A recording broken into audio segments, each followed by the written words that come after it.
dos, tres. Probando. And I creo que estamos en vivo. Buenas noches, gente. This is, as always, Isidro Montalvo Espinosa, broadcast coordinator for Liga Nacional Puertorriqueña en vivo. With me, as always, is my co-host, the redoubtable Luisa. How are you doing? Good evening. I'm doing great. It's so cold here. We're back to sweaters and wool socks. How are you doing?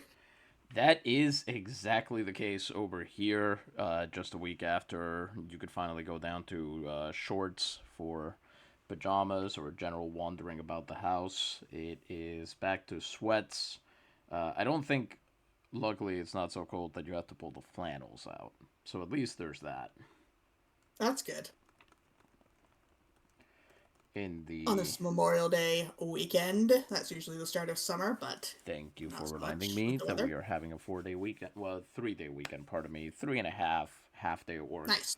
Very, Nice. very helpful and in a weird way, kind of thankful that my dog doesn't really like to go on long walks anymore because what used to happen is that I Uh-huh. would go around the neighborhood with him and I would smell all of the cookouts that were happening and to which we were not invited. Uh, hmm So, Yeah, much that's not so happier good. to just be able to sit at home and enjoy myself, relax a little bit, hmm get some work done. No, boo. So, Get some baseball done. Yes? perhaps, yes. At any rate, what we have for you tonight, we've got a another developmental game, another developmental league game, the Liga Veraniega de Principiantes, where currently rookie and apprentice level players go up against each other. Uh, we've got the current fourth place Malditos de Naguabo, the developmental team for our beloved Navegadores, and the seventh place Zumbadorcitos de Vieques. This time they are Woo! playing in Naguabo, so this ought to be interesting. We're going to get to see the alternate uniforms from last time. And as you can see here, if you're just scoping out the names that you've got on these players, you can see that we've got a fairly international cast once again on the Malditos side of things. On the Zumbadorcito side, maybe a little bit more predictable. Mostly Puerto Ricans, although you do have Englishman Joshua Walker. hmm And I want to say that one of these other guys is Cuban or something. Maybe I'm wrong. Fernando Barbosa, the center fielder, is from Mexico, Oh. I should say.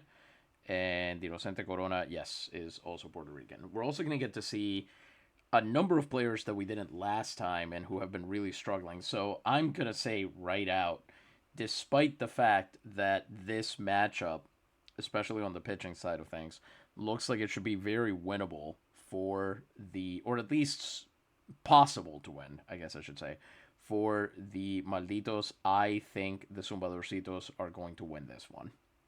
Ooh, that's exciting for me, a fan of those Zumbadorcitos. And Luisa, why are you a fan of the Zumbadorcitos? What's up with that? What made you uh, become such a fan of theirs?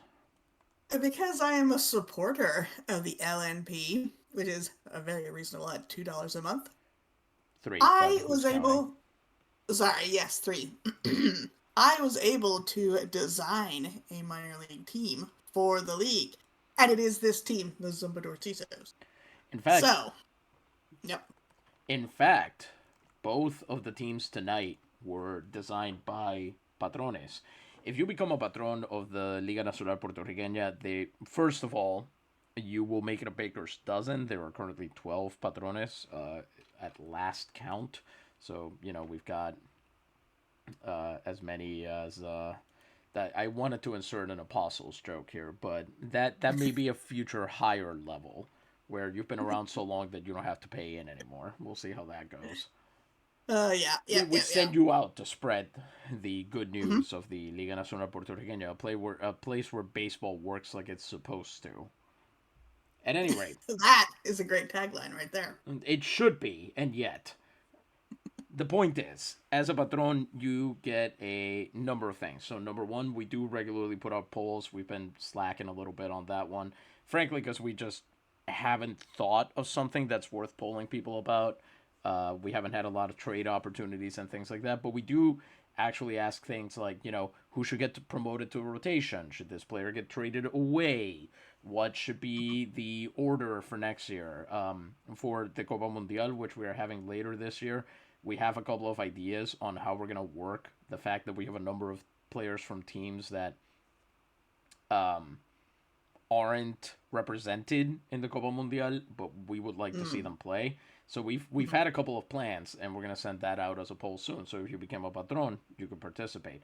You also get to create a player. In fact, the third baseman for the Malditos tonight, Oswaldo Latenchi of Chinandega, Nicaragua, is one of our patron players. We got to see him debut when the Malditos visited the Zumbadorcitos. This time it's the other way around. So we'll get to see him play again. We're really excited to have him in the Naves system. We think eventually he's going to be a very worthy successor to Wally Bach. And you get to design a minor league team. And as the creator of one of the Navegadores' currently most important players, and also a guy who has not yet used his creator's privilege on finding a team to design, please do.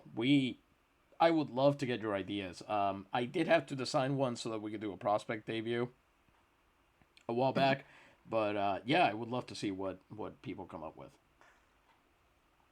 At any rate, so it seems like we have avoided the technical difficulties that plagued us last time. So I think it's time we get down to the field and get this show on the road. What do you say, Louisa? Yes, let's do it. Now, I want you to know, if you're watching this, currently there's only the one person watching this, but if you happen to be seeing this on YouTube and so on, I want you to know that the reaction that we are about to have from Louisa here is completely genuine. She has not seen this field before, which I have. Oh, They're the Malditos, the damned ones, so this stadium is named El Círculo Noveno. oh, I love that. What a great name. Here we go. Waiting for the report to submit there. Oh, yeah, I should probably engage that. Oh, Ooh. my lord, what an appropriate... Wait a second. What is with the images? Some of those ads, I think, got a weather pattern texture put on them. Huh. The sky is beautiful. I can't Yes. see much else. There's palm trees behind some of the stands. I see that. And do you see what's out there in left center? Left center. I see there's a wall. Ooh, is there a grotto over there? On the opposite side from where it is in the there Navegadores be? Stadium. Oh, I love that. So, let's see what we've got here today. We have if you're a big fan of the defeat of the Spanish Armada, first of all, you're wrong. But also, you'll be pretty happy to hear that there are 1,588 fans in the ninth circle today. Hopefully not because of the play that their favorite team is going to show them. Which one was the ninth circle? Is that people who are okay but not Christian, like philosophers Oh and no, stuff? that's is either this- is it the limbo one or all the the way at the first bottom? circle. Ninth circle is the worst one. Okay. That's the Okay, farthest I down. couldn't remember. This is I where couldn't remember the three-headed dragon is biting down on like Judas and Brutus and whatnot. So is the grotto frozen so that Satan can be It's actually, a block away from I the mean, center? judging by the color of the sky, it's on fire. It seems Or like yeah. it'll look like it anyway.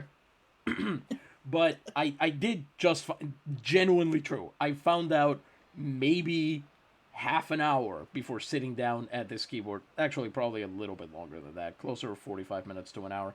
But I did find out this very evening that Dante put a living person in hell. Classic hater move. I love that. Oh, it's incredible. His name is Brother Alberigo. So, brother, he was a friar who invited a bunch of his relatives over for dinner and then had them murdered. Wow. And explicitly, Dante says that he has the character say, basically, that he was so evil Because apparently the phrase that he said, I'm not gonna give you the Italian because I'm gonna butcher it, and then people will accuse me of being racist. I live in New York, and Andrew Cuomo could be around any corner right now. Oh, terrifying. Exactly.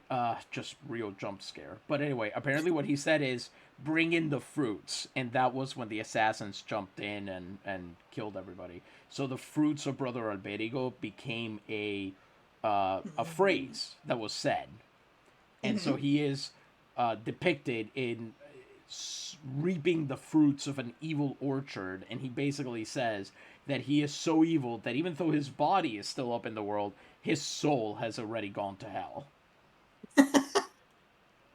That is really good. I like that a lot. Dante Alighieri is your enemy. How do I put this? I wish I had his capacity to hold a grudge creatively. Like that's really the Yes, distinguishing thing. that's a good way to put it. Well, I also wish I had had his capacity for writing fan fiction about myself. That would be amazing. Fair, very fair. Anyway, so it is partly cloudy. The temperature is 29 degrees, and the wind is blowing in from right. Before we read out the starting lineups and get our first pitch and get this game going, we are going to have a word from the best and greatest, the Jupiter Optimus Maximus of our sponsors. And let me just say, Luis, I may or may not be writing a social media post about this game, so feel free to vamp as long as you would like with this person. They certainly have given us so much support over the years that it's only right. That's true. Yes. You might say their elixir is flowing like a sweet balm over our parched lips. This is Dr. Gonzalez and his wonderful wood tar liquor.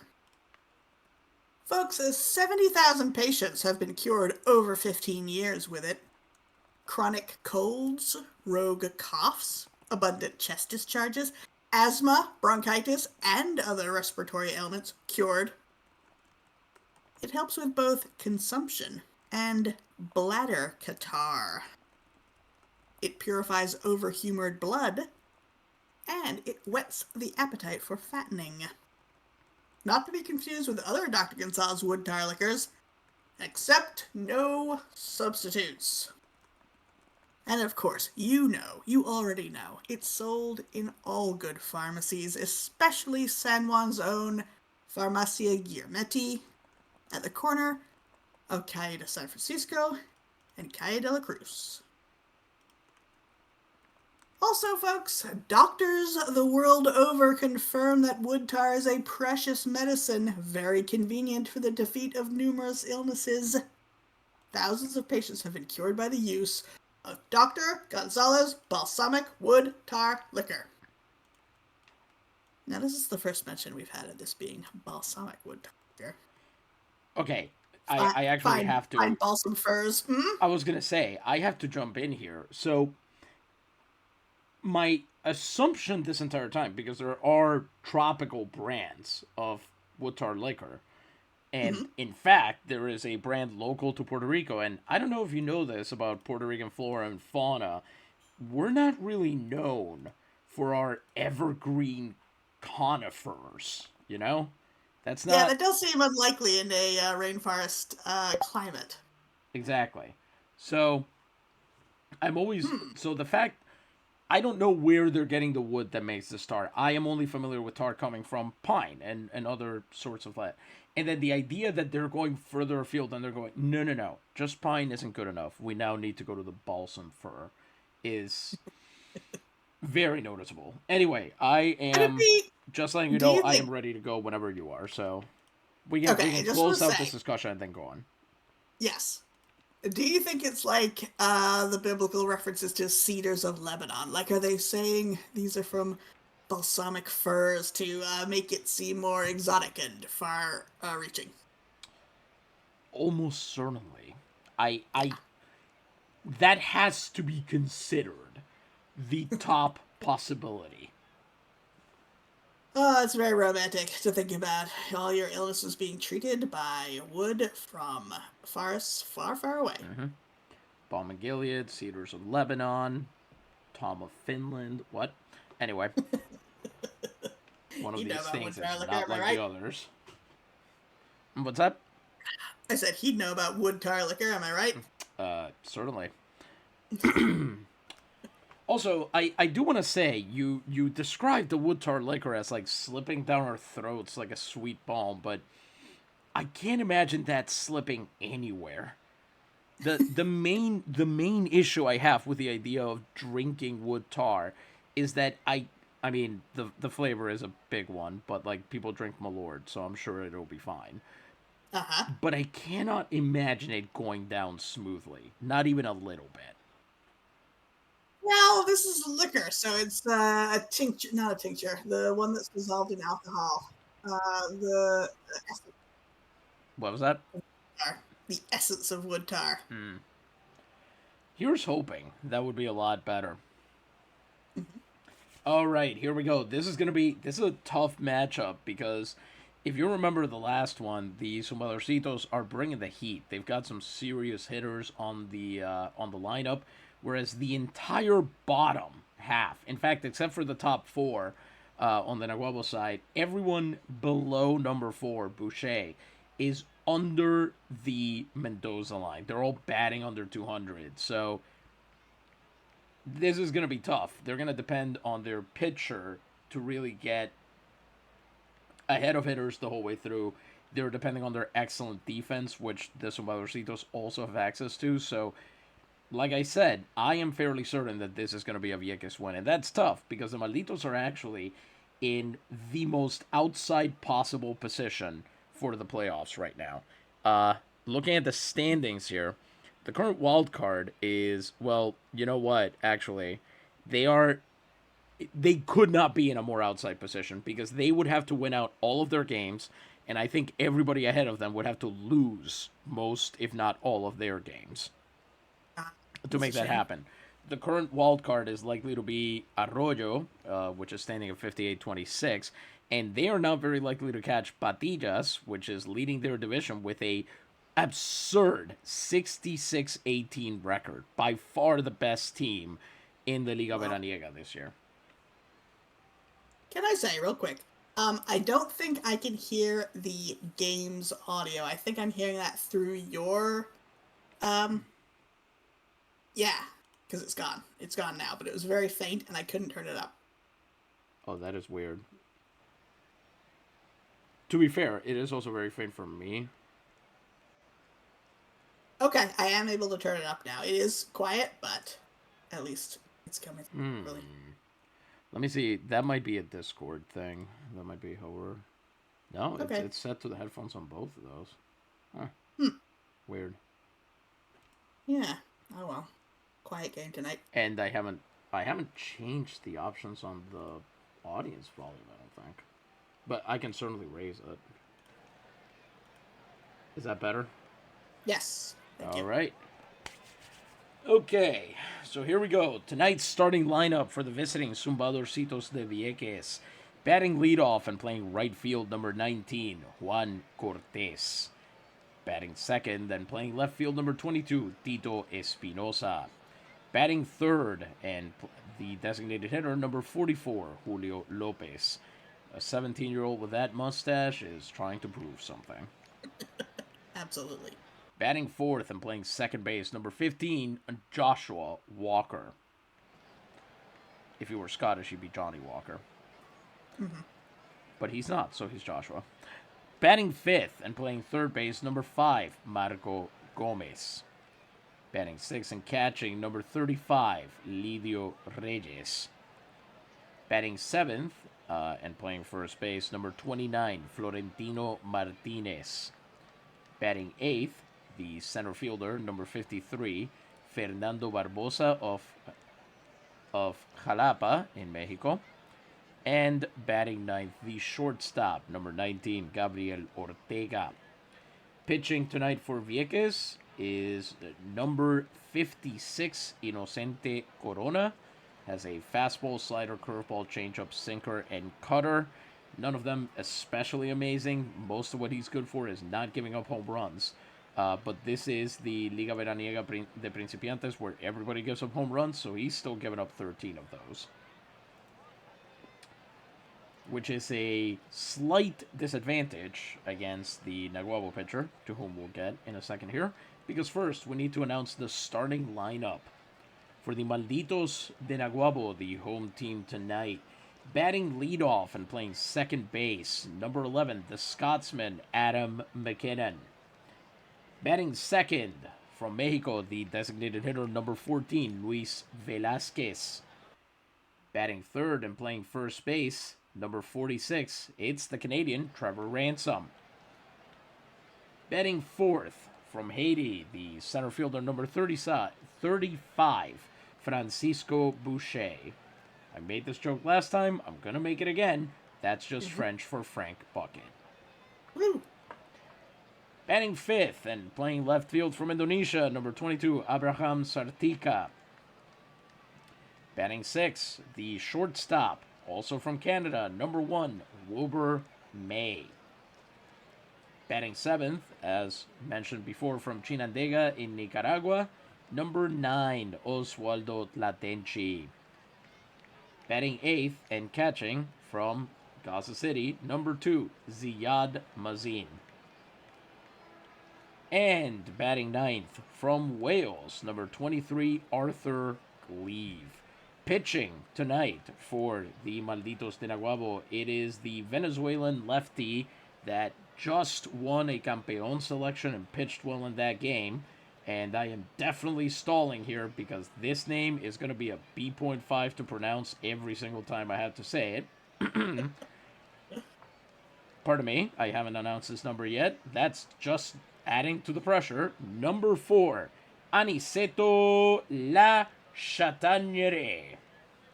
I think that's how it would be pronounced in Spanish.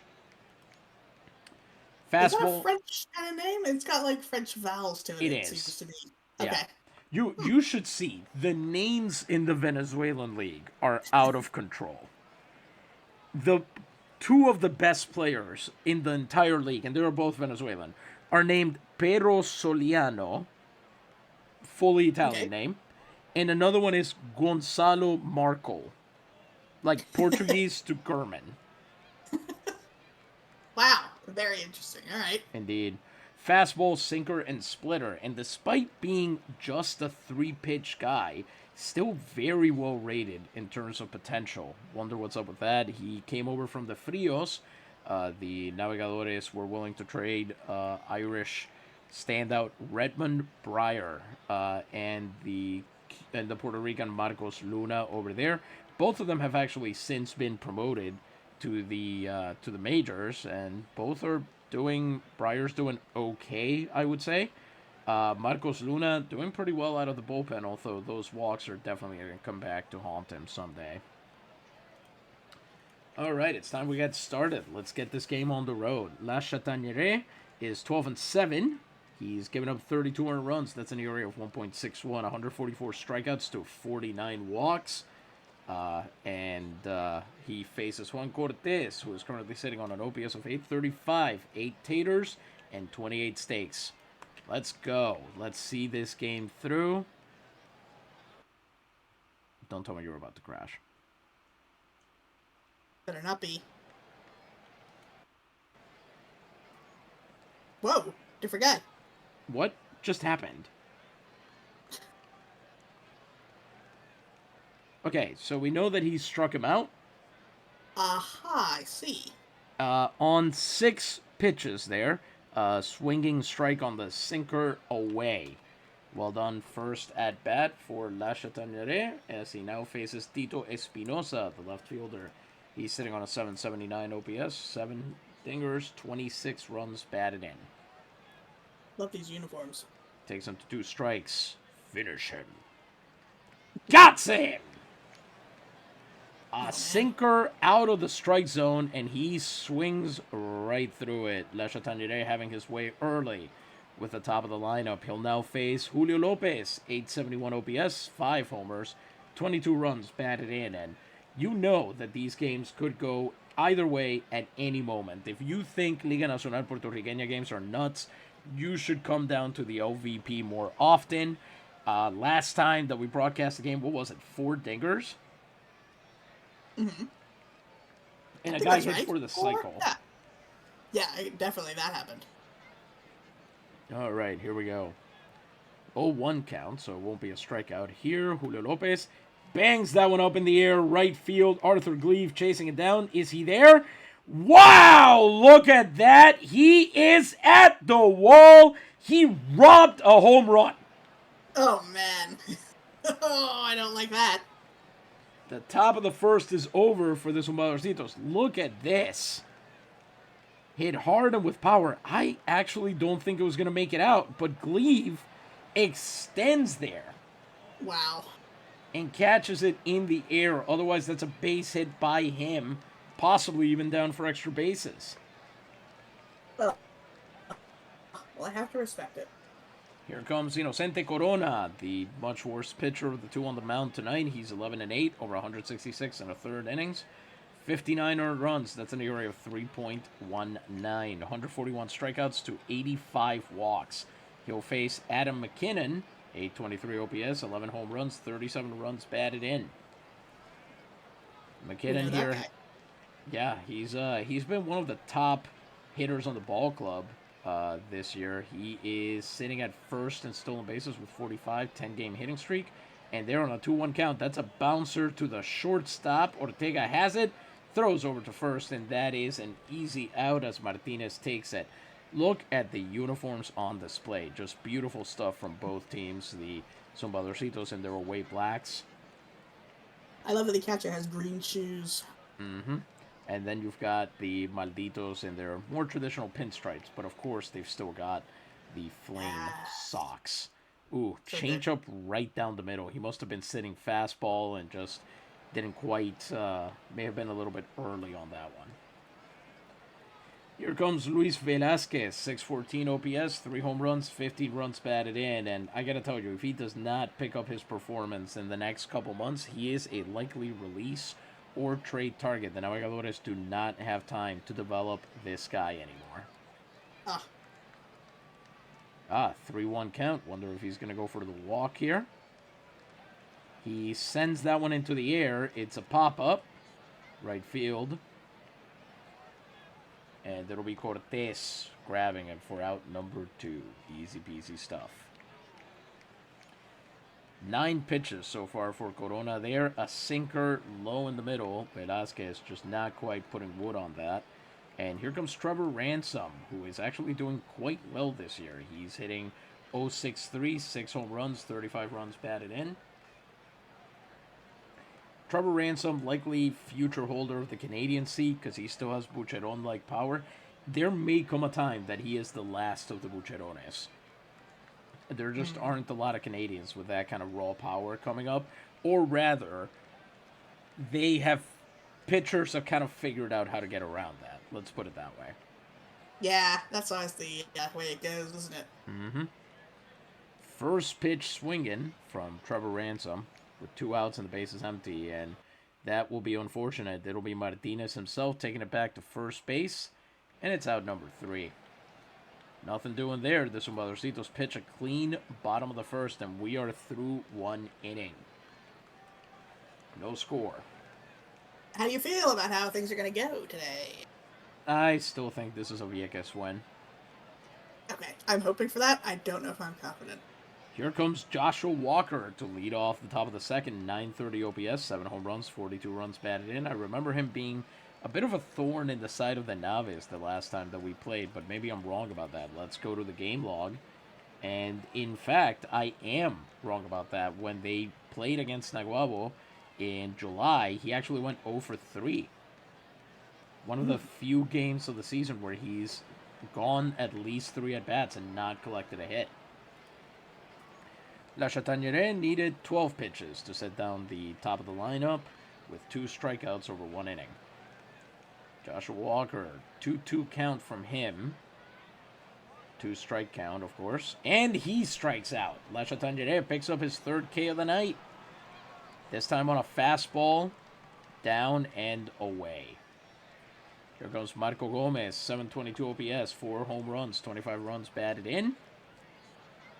Aniceto, 1-1 count with the 1 out and the bases empty. And he'll ground it to the shortstop. Wilmer May has it. Throws to first. Is it in time? Yes, it is a sinker. He had to extend to even get the bat on that one, and it ended up as a weak grounder. Here comes catcher Lidio Reyes, 580 OPS, 1 home run, 19 runs batted in. La Chataniere working with bases empty and 2 outs. A 1-1 count for the catcher here.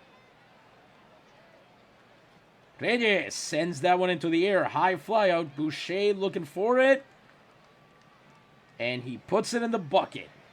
Out number 3. Good can of corn from him. And the top of the second is clean for La Chataniere. And the bottom of the second. This is where things might get interesting for Corona. He's face down the top of the lineup. He will now face Boucher, who has been by most marks the best player on this ball club. 886 OPS, 20 home runs, 59 runs batted in. Corona needed just 10 pitches to sit down the top of the lineup. No walks and no strikeouts, which is odd for him. He usually manages to pile on the 3 true outcomes out there. I am informed just now that in the Rio Grande Fajardo game, which I want to say is in the same division, Juvenal Calvario, the Rio Grande pitcher, struck out 14. Now, that was an extra innings, so not quite as impressive. Meanwhile, the pitcher for Fajardo struck out 13. And I am also informed that for the Napoleonicos, Rafael Fernandez of Yauco set the regular season extra inning game record for Yauco for walks drawn with 4, and then tied the Mariana Bracetti League, which is the other half of the Veraniega, by drawing 5 walks in one game. Wow. Again, that's an extra inning, so I don't know how long they went. But anyway. Wow. Here comes Boucher. 0-1 count. Boucher is a really good candidate to make the team next year, especially if they can find somewhere to put Bourgeois. That is sent out into right center, and it drops past the center fielder. The first hit of the game didn't work. Goes to Naguabo. Yeah, he tried. Barbosa did what he could, but the ball just got away from him. Boucher makes the turn, and he's in with a double. His 10th of the season. That's a difficult play Barbosa had to handle there. As you can see, he hits it very, very hard, and it drops unexpectedly with the wind blowing in from right. Yeah, he really ran for it, too. He did everything right. It's just sometimes the ball just gets right by you. Yeah. With a man on second and no outs, here comes Abraham Sartica, who was, if I remember correctly, yes, okay, I was wrong. He was in the Culebra organization, not Arroyo. He is at an OPS of 598, 7 home runs, 23 runs batted in. Has nice levels of potential, we'll say. Great left fielder, capable in right and center. He works a full count, so you know what that means. This will be a payoff pitch. Woo! Except not for him this time, because he strikes out. Out number 1. Hey, Francie says amazing sunset. Well, you know how it is. The best sunsets in Puerto Rico are at the very northwest and in the northeast, and we are in the northeast today. So we are getting to watch. This is Naguabo, Rio Grande, Fajardo, anywhere in that area. It's not the same, I will admit, to a real predilection for the northwest sunsets, but there is beauty to be had in the northeast. Oh, lovely. I bet they have good sunrises around there. They sure do. They sure do. Beautiful place. A lot of little nooks and crannies along the beaches. A lot of great little places. You have to imagine an LMP verse. Palms everywhere. Yeah. Lots of green. Let's see if Wilbur May can do any better with a man on second and now 1 out. He's sitting on a 482 OPS, 5 home runs, 22 runs batted in. He's here entirely because somebody needs to play shortstop. On the 0-1 count, sends that one over to Ortega, and that's another easy ground out to short there. Oh, boy. I do not understand why their arms turn white when they run.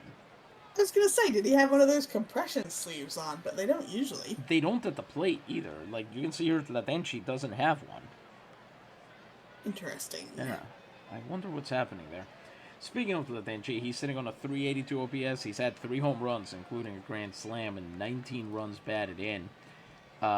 Still obviously not the player that we're hoping. The man is sitting, you know that measure of how great a hitter you are, where 100 is average? Uh-huh. Higher is better, lower is worse? Yes. Yeah, his is a 0. Now, is it possible to get that? Is it only possible to get that if you've never hit at all? He has had hits, but it's Oh, man. been so bad that there just hasn't been. Yeah, it's very funny. Now, granted, I will say, it used to be in the negatives. So, wow. you know, this does technically signify an improvement. You know what I'm saying? How could it be negative? This is the rating on how good they are compared to the average player? Say that again? Or no?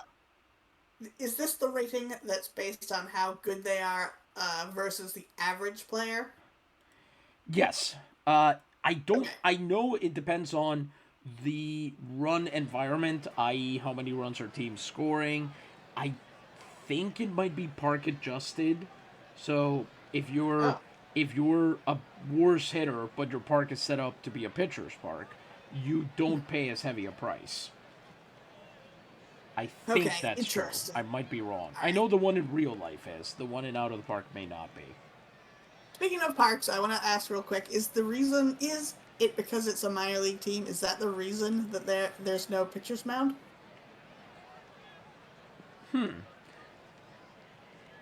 No, there should be one. Oh, okay. We're just having a lot of graphical issues today, huh? As that's a walk. Latenchi draws a walk, and with 2 outs and 2 on, well, he really just kind of passes the buck to poor Ziad Mazin, who is on a real cool streak, and who is starting today because Damianos Angelopoulos is tired. He's at a 390 OPS, 1 home run, 2 runs batted in. Yeah, they said, Damianos, you have to catch today, and he's like, but I am tired. That's right. Full count to him. And Mazin strikes out on a sinker. So the Malditos, they get their first hit, but they're unable to turn that into a run. We are through 2 innings. The game remains scoreless.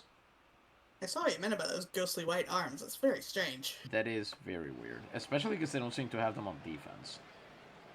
Maybe when they get struck out, they're starting to dematerialize a little bit, like Back to the Future. Just arms first, like Marty McFly did. Yes, they vanish into the ether. Here's a reference you'll get if you're playing current video games. They undergo gommage. Well, I don't. Yeah, I know. It's an Expedition 33 thing. I finally got a computer that could run it. Nice. And really tap into the culture now.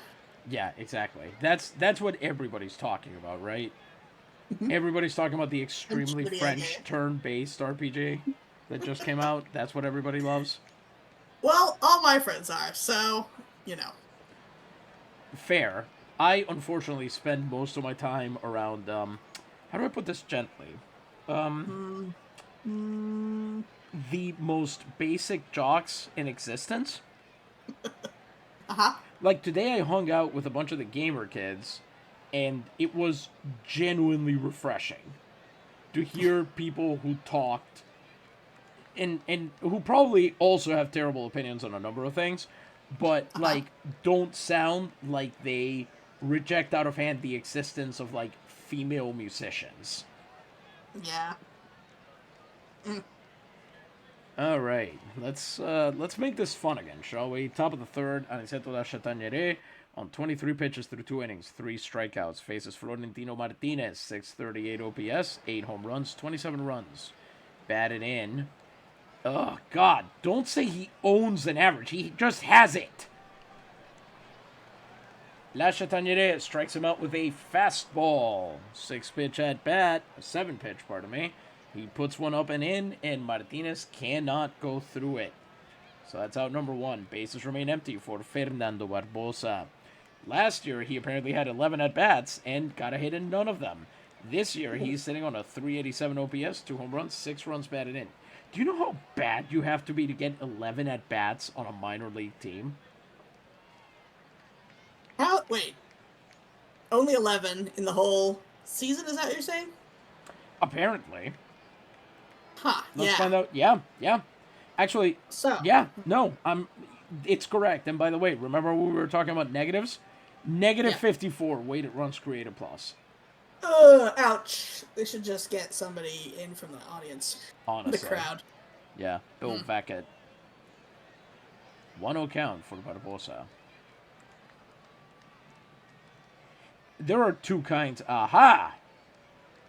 McKinnon has it, turns, throws to Ransom at first, and that's out number 2. Yeah, there are 2 kinds of Liga Veraniega teams. There are kinds that are, we're trying to build a team that can win at the minor league level. And there are teams that are like, listen, your goal is to get to the major leagues. Who cares? Yeah. And somebody has to play shortstop or center field or whatever. So if you don't have anybody that you're trying to develop at those positions, then I'm sorry, but somebody's got to do it. You're going to have to find the guy who probably sucks and wouldn't make any major league team anywhere. You're going to have to put him in there so that they can actually, play, basically. Has there ever been a case of that in real life where the person put into the position they never played before was actually very good at it? Has anyone found themselves that way? Well, yes and no. Okay. The current center fielder for the Tigers is Javier Baez, who is famously a shortstop, and who got moved around between second and third, and he wasn't great at either, and then he got put in center field, and apparently he's awesome. So, it does happen, especially at the minor league level, but this is really more of we don't have anybody who can play this position for whatever reason. We just didn't sign someone. We're going to go to the scrap pile and find somebody who wants to play, and we'll pay them to play that position. And that's basically what it amounts to. It's very much just filling a roster spot. That makes sense. There are people saying that, the minor leagues, we act like they are leagues to develop players as a whole and everything, and so on. But really what they are is these big-time prospects that are going to make major league teams. Somebody has to play with them. They can't play just each other. Yeah, makes sense. So here we go. Gabriel Ortega. OPS of 227. No home runs. 1 run batted in. Dear Lord. Sup Latenchi numbers.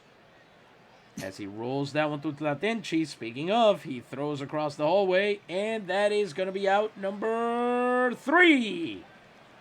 That inning is over. Vieques goes down easy. And in the bottom of the third, Naguabo gets a chance to respond, leading off with lefty Arthur Cleve, who, after he got, left by the Ingenieros, went to his hometown of Cardiff, where he got promptly bought out by Naguabo. He is widely considered one of the top eventual prospects here. He's actually a switch hitter.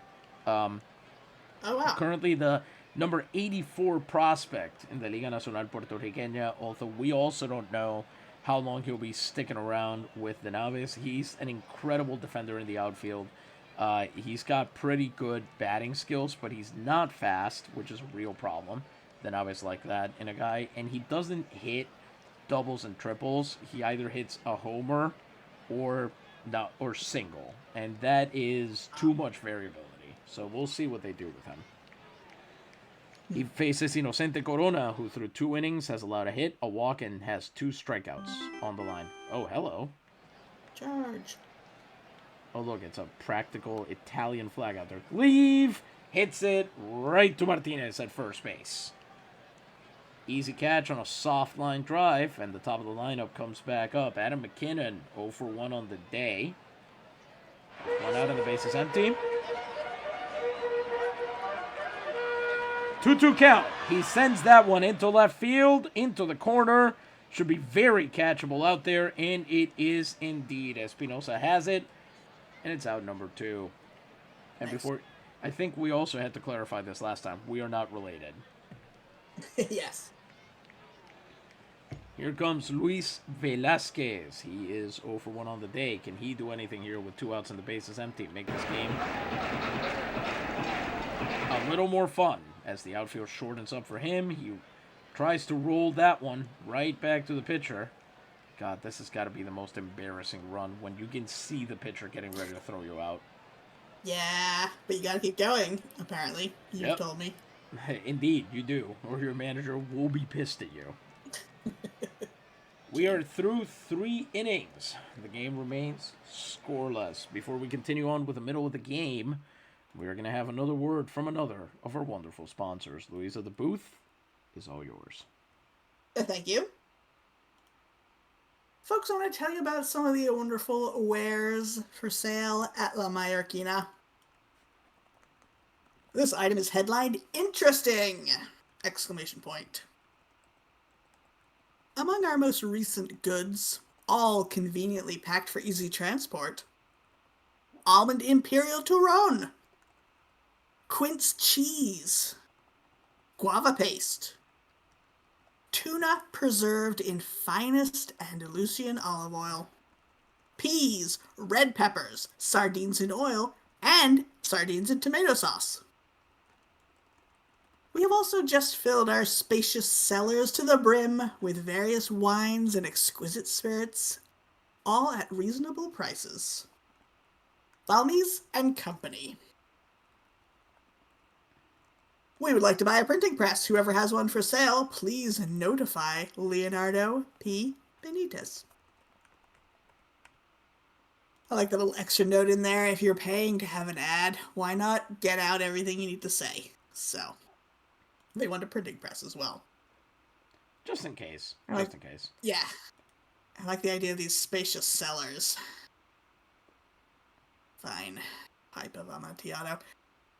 You never know what has been imported from Europe at La Mallorquina.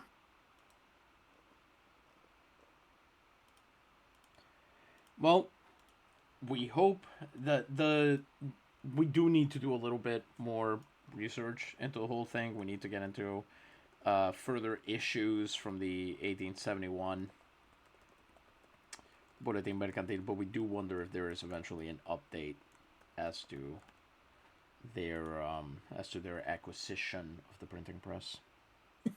I imagine if they get one, they're not taking out ads anymore. They're printing out their own ads and papering the neighborhood. Mm-hmm. Yep. Well said. Turron. I'm not sure I've ever had it, although I have had similar nougats, so I know kind of what to expect, and it is very delicious. Turron is absolutely wonderful. In fact, maybe I should go eat some after we're done here. It's a good idea. Yeah, I've got my favorite one, which is the toasted egg yolk turron. It's got like a deep caramel color on the outside. It's just absolutely wonderful. But it's not it is soft, but it's the outside is almost like tacky, I would describe it as. Yes, I found nougat to be like that as well. Good nougat. The other one is turron de Gijona, and that one is very soft, very greasy. It kind of dissolves in your mouth. You kind of have to pat it with paper towels before you eat it. But the thing is, if you get it and it's dry, it is no good. You do not want to eat that. Shame. It has to sit there in kind of like the almond juices and honey and like all the what's the word I'm looking for? All the what's it called? Effluent or something like that? Effluvium of the turron making process. Well, that sounds gross. Well, you're making it sound very gross. It's not the stuff, the liquid is not pleasant to handle. It like I say, it's oily and stuff. But if you can get the turron itself away from that, it is delicious. It's unctuous. It has such a nice mouthfeel. Very much, you eat that and you're like, you do see why this was a Christmas treat, or why this would be sometimes like a pre-Lent treat. It's very much we're saying this is how you celebrate or this is how you say, this has to hold me for the next few weeks. Yeah. Yeah, you're one little piece of candy, like in Little House on the Prairie. Yes. All right, La Chataniere through 3 innings, 4 strikeouts, 35 pitches. He faces the top of the lineup, starting with Cortes, who's 0 for 1 on the day. Cortes works a full count off of him and then hits one down the third baseline, and there goes the no-hitter as it rolls all the way down to left field. Sartica turns, launches the ball, but that's going to be way too late to stop a double. And so both teams get in the hit column via 2-base hit. Cortes really doing the job there, putting himself in position. Let's see if they can hold him off there. Aw, who turned the lights off? Suddenly, nighttime. Prices just went up. Tito Espinosa comes up. He's 0 for 1. 0-1 count. He tries for the bunt, but fouls it off. 0-2. Let's see if he'll do it again. Nope. It's hit to the shortstop. Mays got it. Throws across the hallway. 2 out to first base, where Ransom has it, and it's out number 1. Oh, boy. Julio Lopez, 0 for 1 on the day. He flew out last time. This time he hits one. Not quite. Oh, that's an error. That's going to bang off the glove there. McKinnon not quite on target. Lopez will be safe, and there's runners on the corners. Danger with the go-ahead run at third base. Here comes Joshua Walker, who's 0 for 1 on the day. La Chataniere already at 10 pitches in the inning, and with the 0-1 count, Walker does him a giant favor. Pops that one way up in the air. McKinnon ranging underneath it, and he's got it for out number 2. No scoped. I feel like the base coach for the last on base was yelling, "This is why you don't stop running." Because when that first baseman dropped the ball, number 44 was still on the way. Yep. Here comes Marco Gomez, who is 0 for 1 on the day. That is rolled out to Tlatenchi, barring an error that should end the inning. But that's a big bar to throw up there. He makes the throw, though, and the Zumbadorcitos strand 2 base runners here in the top of the 4th. Can't do anything with either of those guys. You are right. It is pretty common to kind of... You usually hear yells of things like, run that, you never know, hard 90. Often if, like, to let the player know, like, this is going to be a heavily opposed play, so, like, you better be ready to just turn on the jets, you know? Okay, yeah. It's good if you can do it. But yeah, it's a good reminder. I like that you never know. Like, guys will sometimes kind of watch a pop-up and go like, oh, that's, you know, they're going to catch it, blah, blah. And then you watch outfielders drop it, and you go, well... Yeah. On the off chance, you might as well take advantage, right? Mm-hmm. All right. In the bottom of the 4th, Inocente Corona threw 3 innings, 43 pitches, 1 hit, 1 walk, 2 strikeouts. Faces Trevor Ransom, who's 0 for 1 on the day. Jesus. Full count, and he falls inside with a curveball. That's the 2nd walk of the day for Corona, and it puts Trevor Ransom on first base for Boucher, who's already 1 for 1 on the day. 1-2 count. Watch this be a strikeout. Whoa! That is a high fly ball. That's going into left center. That's going nuts! Over the wall. Espinosa gets it right there at the track. Heartbreaker. That's a different rock song. Man, that's so insulting to play the bongos after he flew out. That's your own player. Yeah, really. Ugh. Here comes Abraham Sartica. He is 0 for 1 on the day. 1 out, man on first. Can he move the runner over? 1-2 count.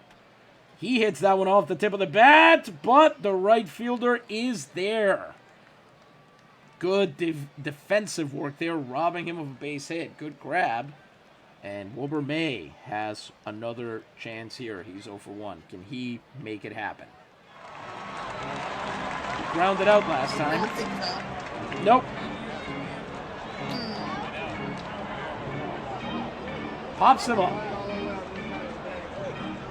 I have to say, I know I'm being a real Goldilocks about this, but crowd sounds have gotten so much louder. I've gotten them turned all the way down to Yep. 30%. Mm-hmm. It's still quite loud. Yep. I wonder why that happened. I don't know.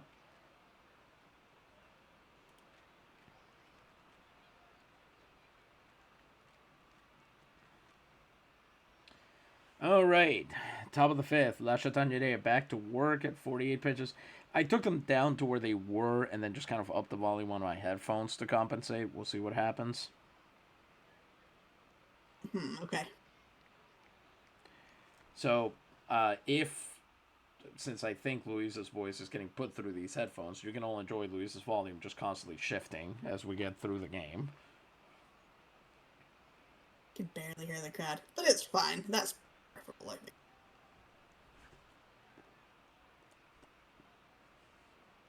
La Chataniere is through 4 innings, 1 hit, 4 strikeouts on 48 pitches. He will face Reyes, who's 0 for 1 on the day.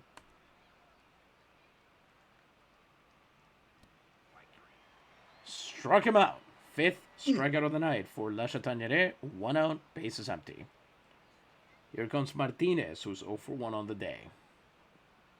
Ooh, he's working a full count. We're finally getting to see some payoff pitches here. Oh, he got him on the check swing. Martinez did not like that call. That is La Chataniere's 150th strikeout on the season.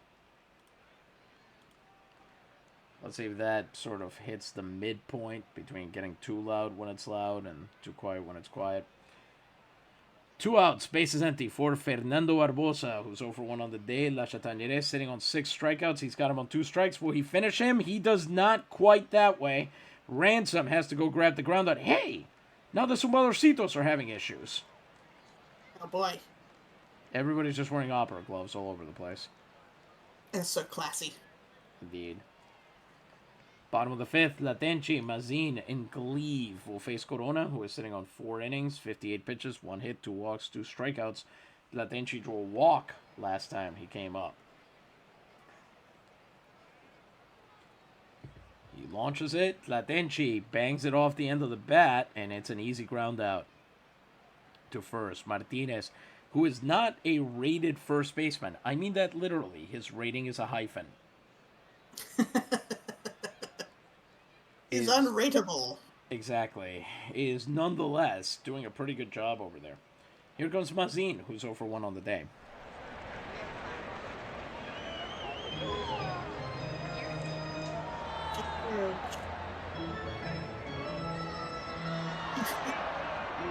Yeah, yelled charge while the guy's walking for the base. He strikes out for the 2nd time today. And here comes Arthur Gleave, who's 0 for 1 on the day. 1-2 count. He strikes out, and Corona gets out of the inning no problem. Both sides have made it through 5 innings with basically nothing to show for it. Their pitchers, though, are doing incredibly well. Here comes La Chataniere back for the top of the 6th, 61 pitches, 5 innings, 1 hit, 6 strikeouts. He'll face Ortega and then the top of the lineup. Let me ask you this. We've reached basically, for all intents and purposes, what had better be the midpoint of the game. Who do you think? How do you think this is going to shake out? I think the Zumbadorcitos are going to get 1 run, and that's going to be it. It's going to be 1-0 at the end of the game. What do you think? I imagine. I am going to say, so you said 1 run, and it'll be 1-0. Yes. I'm going to say, oh, man. I think I'm going to say 3-1 Zumbadorcitos. Okay. Francie says, I got to say, I love the amplified crowd noise. And I'm sure you do. Unfortunately, my eardrums don't. There's got to be a way. I know there is a way to separate out the game audio from what is coming through my headphones. But I haven't figured out how to actually make that work in OBS yet. They added it in as a new feature recently, and apparently it's pretty buggy. So we'll have to do a field test of that, and then maybe we'll be able to maybe we'll be able to separate that out. As Yeah, opposed to it is separate that funny. in. Yeah, add it back in. Meld it together. Uh-huh. It is funny how many different music cues the crowd noise uses, seemingly at random. Yeah. Mm-hmm. Yeah, especially how many of the music stings happen when no one has done anything. Yes. That is my absolute favorite running bit. And also the fact that it's a running bit across the entirety of the LMP verse. You could go to a Cuba game and the same thing would happen. There's Ah, something so good. genuinely very funny about that. That's their signature. Yep, here goes Ortega. He's over 1 on the day. 1-2 count. Hit hard up in the air. Boucher chasing it down. He's looking for it. He puts the glove up and he's got it. That's out number 1. Here comes Juan Cortez. By the way, if you're viewing this and you are interested in becoming a patron of the Liga Nacional Puertorriqueña, you can visit our Ko-fi page or Ko-fi or however the hell you pronounce it. That is currently now in the chat. So you can check that out, and if you have any questions, we're more than happy to answer them. You can make your own team like I did. It's very fun. Make your own team, make your own player. You can vote on things. There may even be, depending on how things go this summer, we may have secret games available for only patrones. And we do have a few quality of life things for them. Most of our patrones, I gotta say this, are very generous people. They're kind of like, we don't care if people get these as freebies. But we feel, number one, legally speaking, for strike purposes, we do have to offer something that other people are not getting in exchange for their membership. Mm-hmm. And number two, we just would feel really bad if you're, because this costs quite a bit to run, and we would feel really bad if those, you helping us defray these costs, did not come with a certain reward. Hell, Luisa and I have been co-hosting these forever, but like, I'll say it right now. If you're a patron and you want in the booth, let's go. We'll do it. Mm-hmm. Mm-hmm. And plus, it's fun to have little secrets, so that's nice too. Always true. Yep. Mm-hmm. Juan Cortez is 1 for 2 on the day. He doubled off of Aniceto. Oh boy. This time he bangs it right to Ransom, who's got it, out number 2. And here comes Tito Espinosa, who is 0 for 2. Let's see what happens here. Can La Chataniere finish him off? Espinosa hits that one hard. McKinnon has it. This time he pumps, makes sure he's got the ball, and he throws it to Ransom to end the inning. La Chataniere threw 6 shutty innings with no score. Let's see if the Malditos finally wake up in this one. They've got the top of the lineup, including their 2 hottest bats in McKinnon and Ransom, up against Corona, who is about to throw his nicest pitch of the night. He's sitting on 5 innings, 68 pitches, 1 hit, 2 walks, and 4 strikeouts. McKinnon is 0 for 2 on the day. Can he flip the script here as he falls to 2 strikes? And the answer is no. He is caught looking on a cutter. Corona gets strikeout number 5. Luis Velasquez next up. He's over 2 on the day. 1 out, bases empty. I really thought my Lou Bega reference was going to be more obvious, but okay. Nope. Completely passed me by. Full count there. Velasquez hits it to second base, and that is why you are never making the major league team, Luis. Poor guy. Once upon a time, he was supposed to be the future at designated hitter or first base. He was going to hold the Mexican seat down once Frank de Castillo vacated it.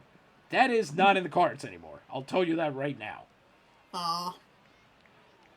Hey, Seasiler, welcome. Bienvenide. Glad to see you around. As you join us, we're about to see what Trevor Ransom can do to stave off the third out at the bottom of the 6th here. He's over 1 on the day plus a walk, and they could really use him doing something interesting here, which is why I think he's about to strike out. Yep, caught looking again. So the Malditos go down in order, and the side is retired. Before we continue with what had, once again, better be the bottom of the game, How did I just get lost in the middle of that sentence? We need another word Infuriating. from our wonderful sponsors. Thank you very That's much. what you're going to Yes, say. go right ahead. Thank you. Folks, here's a note. Per Curie from Senores Vergés and Company. And the address you're going to want to remember is 37 Calle de San Francisco, right down the street from Farmacia Giametti. So, no problems there. You know where to go. Thanks to the last English steamer arriving at this port from Europe, this establishment received an extensive assortment of hair, well suited to make any item you desire. We can assure you that you will be satisfied with not only the quality of our labor, but also with the fairness of our prices.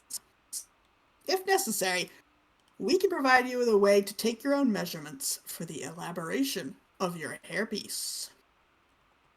We also boast a great variety of English perfumes, also recently arrived at reasonable prices, including the famous Sicilian Renovator, guaranteed to make gray hairs vanish in less than 8 days, for only a peso per bottle, and Agua de Barcelona, among the world's most celebrated eau de toilette.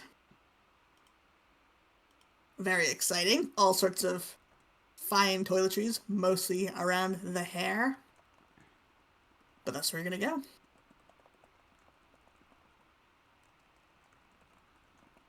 Where, very curious. Seasider says, I know right where it is. Where is this business again? 37 Calle de San Francisco, 2 blocks west of Farmacia Giametti. Yeah, there you go. Calle de San Francisco. Let me look up, actually, remarkably, I have looked up this address before. Okay. That address is 1 block away from the governor's mansion. Ooh, how exclusive. It is also a block away from the Puerta de San Juan, the famous gate there. And let's see here, what else we got? A place called the Tropical Taste Restaurant. Ooh. Also within nice. a block, Cathedral Plaza, and the tomb of Juan Ponce de Leon, which is in the Catedral de San Juan Bautista, the St. John the Baptist Cathedral there. Wow, so it's a very classy neighborhood for this hair salon boutique. Well, it's probably mostly Airbnbs these days, but yes, because that is at the very edge of Old San Juan there. It's actually pointing out west towards the entry into San Juan Bay. If you were actually to look across from that, you would see Cataño, where the Guardacostas play. Oh, wow, okay. Yeah. Used to be a ferry somewhere around there, I believe. I like the thought, so they might sort of... They wouldn't say anything, because that would be slanderous, libelous. But they could sort of imply that maybe the governor comes there for all his hair care needs. Yeah, I don't know if you'd want that's a real double-edged sword, isn't it? Yeah, depending on who the governor is, yes. Yeah, that might get you shut down in a hurry, because in this universe, barbershops and hair products were by no means immune from political persecution. I can, even in the LMP verse where things were better, I'm not sure that it would be a huge improvement, shall we say. Fair enough. Especially not in the 1900s. Mm-hmm. Okay, it's time we get back to our ball game and see who's going to crack first. Genuinely, this is getting pretty tense. It was one thing for the first 3 innings to be like this. We're now in inning 7, and neither side is cracking. Both of them with some great defensive plays that we've seen. Gleave early on in the game, just jumping to rob a base hit there. We've seen some good stuff. That ball from Boucher that died right on the track. I'm going to revise my earlier prediction. I'm going to say first to 1 run wins. I think you're right. All right, let's see. Let's see if it actually happens. Julio Lopez up. He's 0 for 2 on the day against lefties. He's actually doing quite well, hitting .306. 3 of his 5 homers have been off of lefties, and La Chataniere finally getting a little bit tired. 71 pitches over 6 innings, 1 hit and 6 strikeouts. Lopez reached on that 1 Naguabo error you see there, and here he draws the first walk from La Chataniere, so he's been on base both times today. In front of Joshua Walker, who's over 2 on the day, he's doing even better against lefties. Can La Chataniere take care of him? Possibly. Nope. He lines out.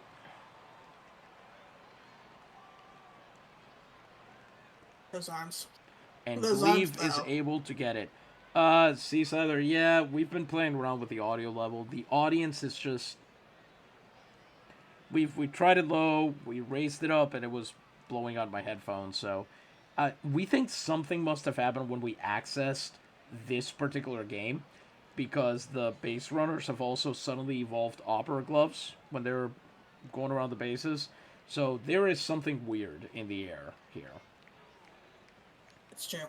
Something is happening. Maybe it's the fact that we have a confusingly monochrome sky. It's the same. It's almost the same shade as the fence. You think you'd see some stars in 1906 looking out over the ocean, right? You would think that. You would very much think that. With 1 out and a man on first, here comes Marco Gomez, who's over 2 on the day. Full count to him, and he also walks. Dear Lord. La Chataniere there falling a little bit apart here. As Seasider, yeah, the stars hadn't been invented yet. Mm-hmm. I mean, that's true. As we all know, stars were not invented until Coldplay's Yellow came out. Oh, boy. Lidio Reyes comes up next. He's over 2, and I think we might be about to see that crack I was talking about. Reyes, there it is. He hits it up the middle. That lands into center field. Boucher has it. He has to get rid of that ball. He's taking forever. That is a big throw, and it's late. Lopez gets that first run in. It's an RBI single, the 20th for Lidio Reyes. Run batted in, not single. And Vieques indeed does grab that 1-0 lead. Now, of course, they have to hold it, but they've made the all-important change there. Do we even have control of this bullpen? Huh, so we do. Coates and Farage will head into the bullpen as here comes Florentino Martinez, who's 0 for 2. Poor La Chataniere gave his lineup plenty of chances, and they reward him like this. Not scoring one measly run. So now they're staring at pitching from behind here. Gleave catching that one once again. And they don't move the runner. They will not test his arm. Here comes Fernando Barbosa, the center fielder. He's over 2 with 2 outs and 2 on. A 1-1 count for Barbosa. He hits that one high in the air. Boucher running all the way down to the track. And not quite there. He gets it. Puts up both hands this time on the run. And the inning is over. So 1 run. And it's time to see whether that's all they're going to need. Naguabo in the bottom of the 7th has some answering to do. And they've got their best bat to do it with. Francisco Boucher comes up. He's 1 for 2 on the day to face Corona, who is at 82 pitches over 6 innings. 1 hit, 2 walks, and 6 strikeouts. Says Seasider, yo la tengo, he was saying.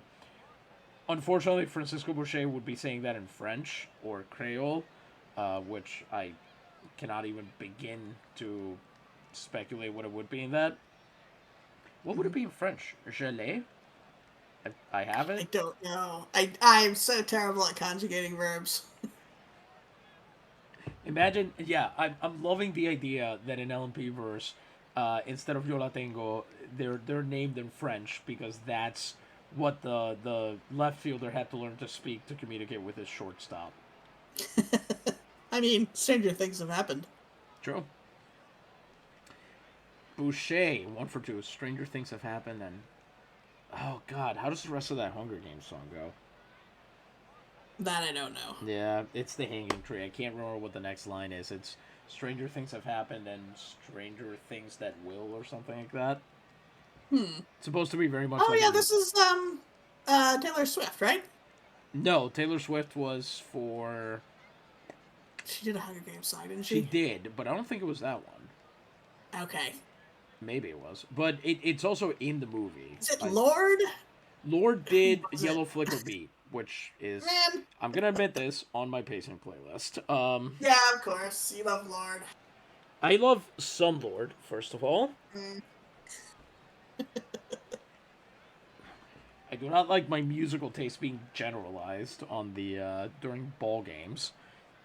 Fair enough. Unless you're also granted, Lord is one of the few artists that is represented on that playlist more than once. Is there any other artist that is represented on that playlist more than once? Metric? Metric might be. Rammstein is not. Peter Fox is not. It's got to be somebody else, and I don't know who it is. Lord Huron is not. Yeah, that's a very varied one, actually. There's not a whole lot of repeats. I'm trying to look up the song, getting nowhere, and it's making me insane. I want to say the official title is The Hanging Tree, so it might be worth, like, Hanging Tree lyrics or something like that. Yeah, this is telling me it features vocals from Jennifer Lawrence, but she's not the one singing it. She does in the movie, so I don't know if they use that, if they used her voice at all, yeah.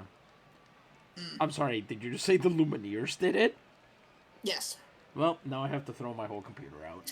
Anyway. Yeah. 2-2 count. Woo! Here's some music. Quite seasonally and geographically appropriate. And Boucher lines that one down the third baseline. He'll be in with his second double of the game as they try to nail him at second. It does not work. Here comes Abraham Sartica. He's over 2 on the day. I think last time he also came up with a man on second and no outs as Boucher hit that shoulder-high fastball into the outfield. Let's see if Sartica can do a little bit better this time. He works a full count. Oh, my lord, that's a high fly ball. Is that? That is out of here! What? Abraham Sartica, 2-run shot. Wow. Naguabo now leads 2-1 on the go-ahead grilled cheese from the Indonesian. Wow, that one run really lit a fire under him, huh? He sure did. That is his 8th home run of the year, and he's still hitting 196 even after that. So, you know, that's a thing. Wow, that was amazing. Change up, and he absolutely hammers it. Corona not having a good time out there as that ball lands in the 4th row. And number 22 puts 2 on the board for Naguabo here in the bottom of the 7th. Corona now at 96 pitches will face Wilbur May. The high pitches really killed him on that. Boucher, shoulder-high fastball, double. Sartica, shoulder-high changeup, home run. Maybe he just doesn't throw well up there. Yeah, that could be it. 0-2 count for Wilbur May here. He popped up last time. Big can of corn from him. And this time he strikes out. Corona's 7th K of the night as he hits exactly 100 pitches. With 1 out and the bases empty, he faces Oswaldo Latenchi, who's famous for just kind of doing anything. Oswaldo Latenchi at the plate is like a box of chocolates. You never know what you're going to get. By the way, the other day we were watching a K-drama where that gets referenced because it's around the time that Forrest Gump came out in the K-drama. Okay. And the main character is reflecting on how he realized that he had a chance with the girl that he loved, but he had to stop at so many red lights that he didn't make it in time, right? So first he blames the traffic, and then he says, it's actually not the red light's fault. I had all these other chances, and I squandered them, and so on. And then he does say, life is like a box of chocolates. You never know what... But then he says, you might get a bitter chocolate, at which point, we're like... At which point you'd react like, who the hell put this chocolate in here? Yeah. This is might get a poison one. This is a terrible box of chocolates. I would like to exchange this box of chocolates, actually. Yeah. Silly. It's true. Anyway, so let's see which kind of chocolate Latenchi is going to be this time. As on the 1-0 count, He hits that one into right field. I think that's getting caught, though. In foul territory, no less. You Ooh, no are mercy. an asshole. Well, they're losing. I can't blame them. More like Juan Malcriado. Uh-oh. Get him. Juan Cortés. Cortés is courteous. Malcriado is rude. Nice. Got his ass. Yep. He'll never recover. Exactly. He's crying. He's crying out there now. Yes, all the way back in 1906, you insult someone so hard that it travels across space and time to own them. Oh, man. I was saying earlier, there was a very silly post about Eric Adams' voice being used on those drones that can, like, tell people who are trying to swim back to shore, like, hey, help us on the way, stay strong, kind of thing. And then Eric Adams said today that maybe they'll use his voice. And for the first time, I think that maybe we make way too much fun of ancient cultures for having prophets. Because, as it turns out, they were onto something. Absolutely. We should get back into augury. This is for the future now. Or just huff volcanic fumes. We should do more of that. Just get all that good sulfur in our lungs, you know? Yeah. It's good for you. Exactly. Helps expectorate. Get rid of all your ills. Yep. And also helps you rhyme. Mazine struck out last time. This time he draws a walk. So that's 2 out of the 3 true outcomes for him. 2 outs extends the inning here. And here comes Arthur Gleave, who's 0 for 2. Can he do something here? 2-2 count against Arthur Gleave, who also struck out. And he strikes out here too. Naguabo scores 2 runs on that homer as we are through 7 innings. It's 2-1 now. They've got a lead. The question is, can they hold it as we head into the 8th inning? Coates and Farage will go back out of the pen. We'll have, let's see, Baxter. And we'll keep Farage in there just in case. Farage has actually been criminally underused this season. This is a man who pitched 16 starts for the Major League club last year. And they basically never use him. Why? I don't understand that at all. It's like the rest of them hate him because he got to pitch in the postseason. I don't understand. Yeah, legitimately do not get it. A powerful motivator. True. You would think the manager though would step in and kind of be like, "Can you get over yourselves?" Yeah. Anyway, he's at 96 pitches over 7 innings, 2 hits, 1 run, 2 walks, 6 strikeouts, and he faces Marcos Rios, number 40, a pinch hitter, normally a center fielder. So he's in for Ortega, the shortstop. He's on a 588 OPS, 3 home runs, 22 runs batted in. Let's see what La Chataniere does to him. On the 0-2 count, he finishes him. Strike 3 called, good sinker, and a 3-pitch strikeout to open the 8th inning for Aniceto La Chataniere. He now faces Juan Cortés, whom we now hate because he caught a foul ball past Gentleman's Point. And you're not allowed to do that. So let's see what the unwritten rules of baseball demand here. Cortés is 1 for 3 on the day. Watch it happen.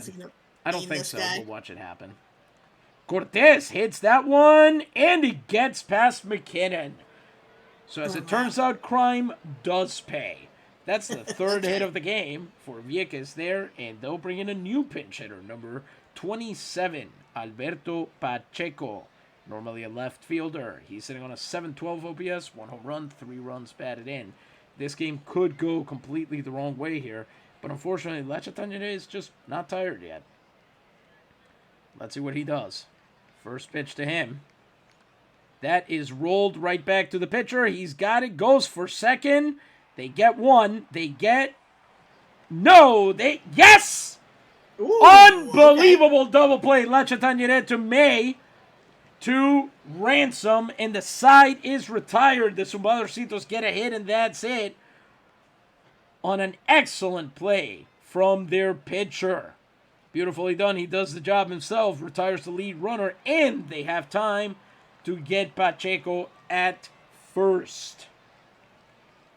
They really took it personally, that catch past Gentleman's Point, didn't they? They sure did. everything. It's exactly what you're talking about. They're just full of. Well, they are the damned ones, so Yeah, makes that's true. sense. Makes sense. They would play Hmm. like devils. Top of the lineup coming up against Corona here in the bottom of the eighth. Corona 7 innings, 113 pitches, 3 hits, 2 runs, 3 walks, and 8 strikeouts. Top of the lineup starts with Adam McKinnon, the new Flying Scotsman, with the way he's been stealing bases. Unfortunately, to steal bases, you have to get to first, and that's proven an issue for our man Adam. He is sitting at an 0-3 line in the ball game today. As you join us, viewers, we're here in the bottom of the eighth between the Malditos de Naguabo in their red and white pinstripes and opera gloves, and the Zumbadorcitos de Vieques in their black, purple, and green. One of the guys Cortez. had purple shoes, so those are my favorite. Yes. Where is he? It might have been, what's his name that we hate? Cortez. Cortez? Maybe. 1 out as he pops up on what probably would have been ball 4. Here comes Luis Velasquez, is 0-3.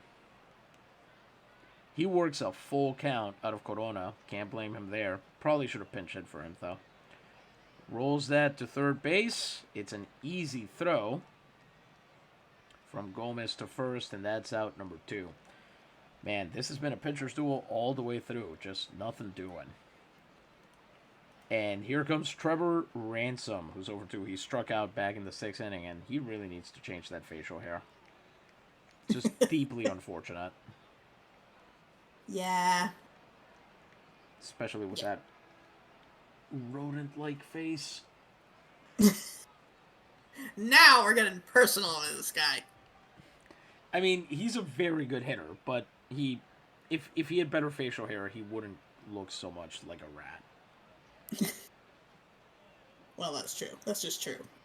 So 2 outs, base is empty. I'm just saying, use the best with what you got, you know? 2-0 count, and Ransom bangs that one not quite past Martinez, who again, not a rated first baseman, but has done perfectly well out there. So the side is retired. The Malditos are down in order, and La Chatangere walks out to try and finish this game. He will face Lopez. He will face Walker. He will face Gomez. La Chatangere is on 8 innings, so 103 pitch ball. He has allowed 3 hits and a run, 2 walks, and 7 strikeouts. Baxter will start this inning in the pen. Lopez is 0-2, but he's drawn a walk and reached on error, and he is responsible for scoring the 1 Vieques run so far. Can La Chatangere leave it on the field here? Can he dominate in the top of the 9th? This might be the 9th circle of hell every day for the Malditos. That's the name of the stadium. But the people experiencing infernal torture at the end of this had better be the Zumbadorcitos. Let's see what's going to happen. No, I love them. No, don't say it. Julio Lopez on a 2-2 count. Strikes out on a sinker. Woo. Beautiful 5th pitch, up and away. A Superman sinker. Here comes Joshua Walker, who's 0-3 on the day. Can he do any better? He does. He works a full count, lines out. Oh my God! That might be it. Gleave has it. Ooh. Let's see how close that was. That one did feel a little bit overreactive once it started to drop. It's that wind blowing in from right just absolutely killed it. Yeah. Your newspaper. And here comes number... the ad behind Gleave as he's catching that. Right. Just says, your newspaper. Nice. It's almost like a reminder. It's not really an ad. It's just like, hey, did you read it today? Are you sure? Yeah. To the crossword? Yeah. Have you eaten some miso and tacos? I'm trying to remember what the other ads are.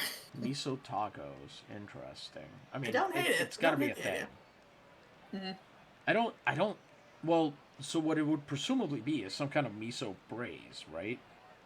Yes, that would make sense. Yeah. That's a thing. Yeah, I can see it. So here we go. Marco Gomez comes up as the last chance for his ball club. He's 0-2. Aniceto Lachatañere is sitting on 115 pitches, 8 2/3 innings, 3 hits, 1 run, 2 walks, and 8 strikeouts. Gomez over 2 on the day. Can he extend this game and give his ball club a chance? On the 1-0 count, he drew a walk last time he came up.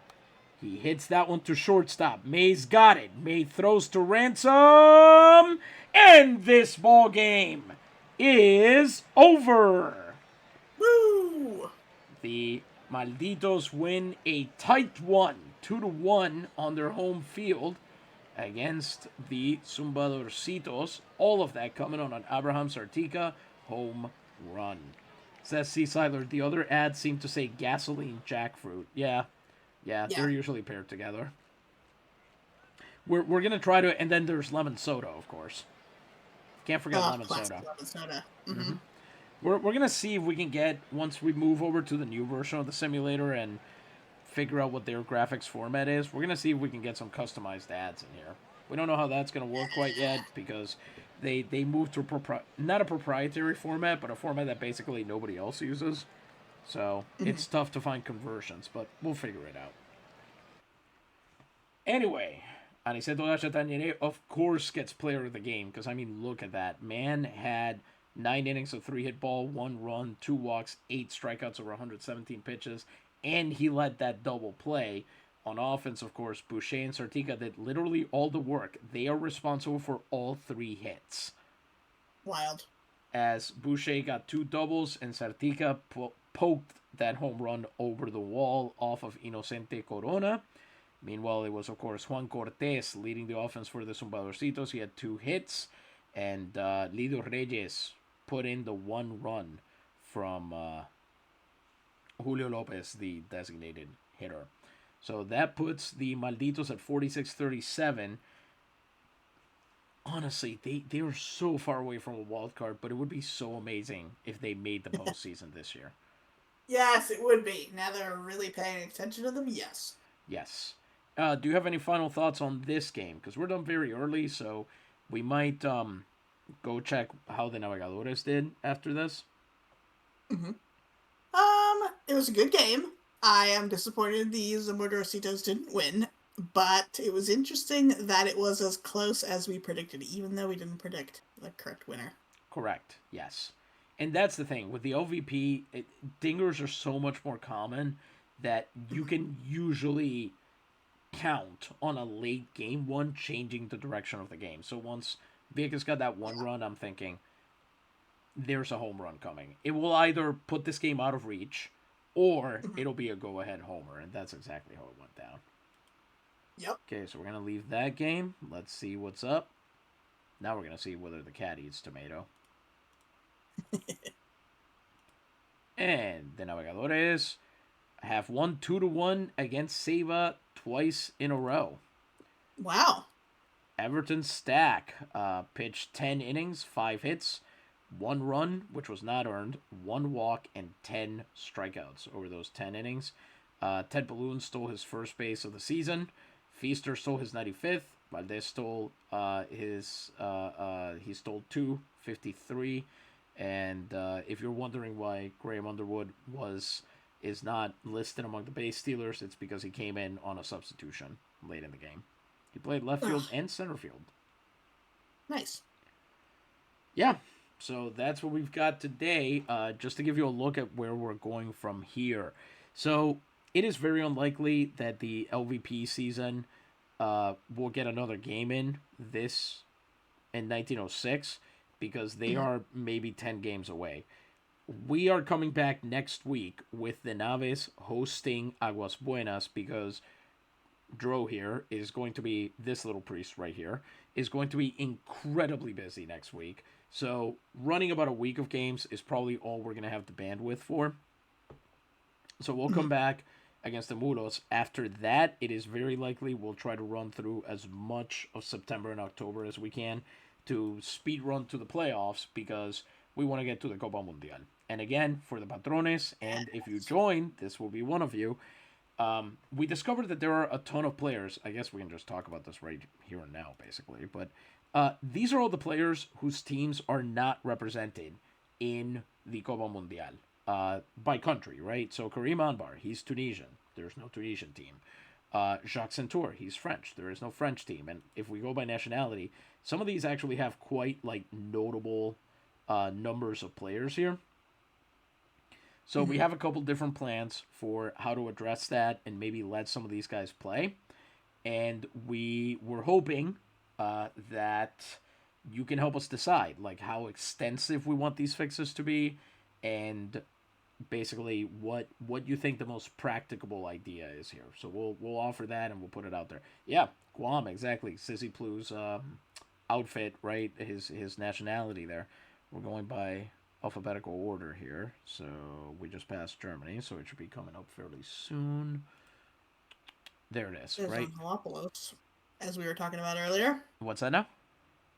I said there's Angelopoulos, as we were talking about earlier. Yeah, poor Damien, guy. He's Damianos. tired. You can be your Damian or your Angelos.